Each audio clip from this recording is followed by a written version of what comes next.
वेदों के तात्पर्य को जानने में बड़े बड़े विद्वान बुद्धिमान लोग भी व्यामोहित हो जाते हैं, क्योंकि परोक्षवादी वेद है। जैसे गांव में एक जमींदार साहब रहते थे, पुराने जमाने के, बड़ा रुतबा था, परंतु उनकी आदत पड़ गई चावलों का माड़ पीने की। गांव में जब पुराने जमाने में चूल्हे में भोजन बनता था, तो जब चावल माताएं सिद्ध करती थी तो उसका पानी बहा देती थी। तो चावलों का जो पानी, उसको माड़ बोलते हैं। वो गर्मा गर्म माड़ पीने में ठाकुर साहब को बड़ा स्वाद लगता था। अपना अपना स्वाद है महाराज। तो जिस चीज को सामान्य व्यक्ति भी बहा देता है, उसको वो बड़े प्यार से पीते थे। स्वादिष्ट तो खूब लगता था, परंतु छुप के अपने घर में ही पीते थे, किसी को पता न चले, नहीं तो लोग मेरा मजाक उड़ाएंगे।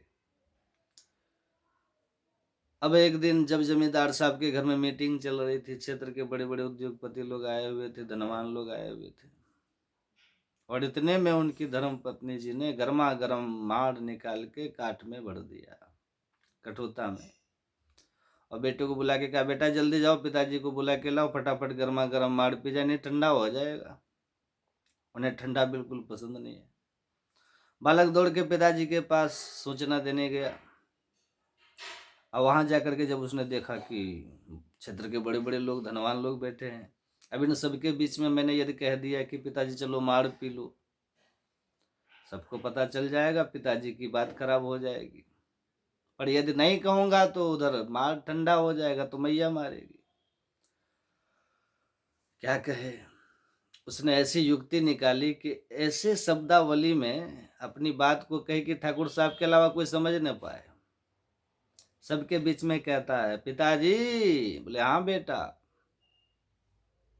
बोले पिताजी, धानुपुर से माड़ू जी आए, कठोता घाट पर बैठे हैं, जल्दी चल के मिल लो, नहीं शीतलपुर को चले जाएंगे, नहीं तो शीतलपुर को चले जाएंगे। अब बाहर के जो लोग आए थे, जिन्हें प्रसंग का पता नहीं, उन्होंने अर्थ लगाया, वाच्यार्थ, शब्दार्थ। क्या लगाया? धानुपुर से माड़ू जी आए, तो धानुपुर कोई गांव होगा, वहां से माड़ू नाम के कोई सज्जन मिलने आए होंगे, कठोता घाट पे कहीं बैठ के राह देख रहे होंगे।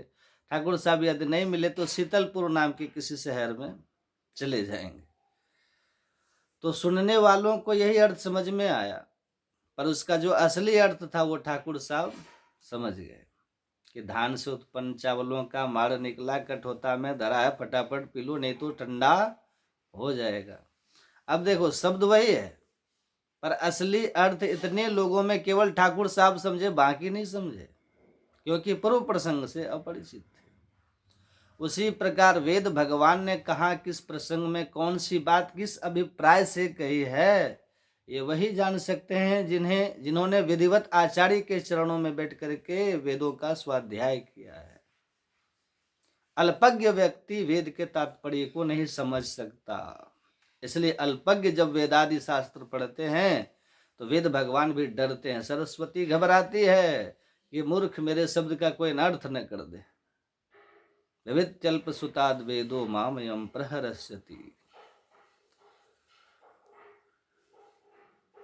मुह्यन्ति यत सूरयः यस्मिन् सूरयः विद्वांसः मुह्यन्ति मोहं प्राप्नुवन्ति।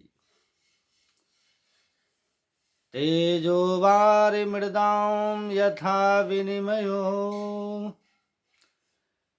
यत्र त्रिसर्गो मृषा।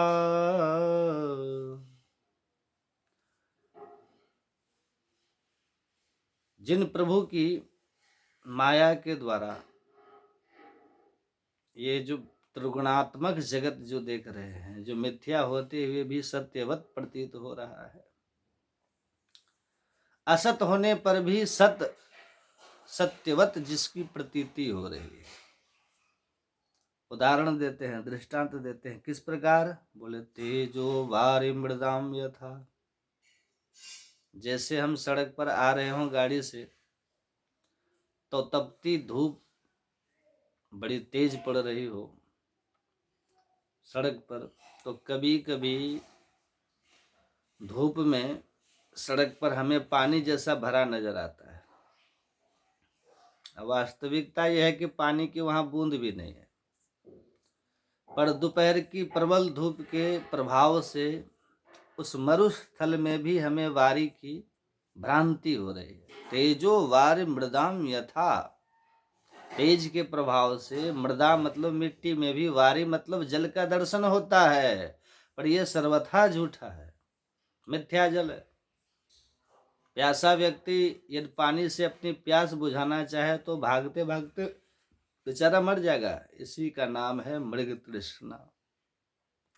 जंगल का मृग जब मरुस्थल में दोपहरी के द्वारा सूर्य की किरणों से उसे वही भ्रांति पैदा हो जाती, फिर देखो पानी है।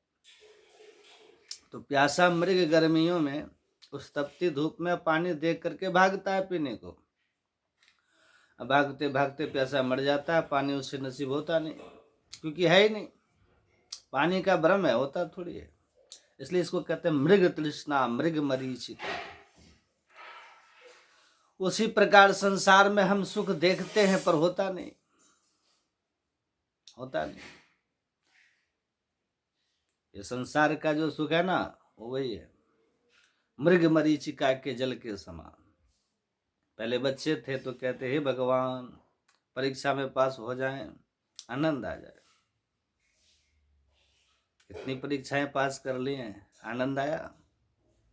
बोले साहब परीक्षाएं तो पास हो गई, अब नौकरी और लग जाए तब आनंद आया। नौकरी मिल गई साहब, आनंद आ गया। बोले नौकरी भी मिल गई, अब तो बस शादी और हो जाए तब आनंद आए।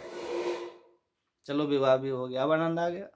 बोले महाराज अब तो विवाह जरा जो रहा सहा आनंद था वो भी चला गया, बस एक बेटा और हो जाए तब जाकर के आनंद आवे।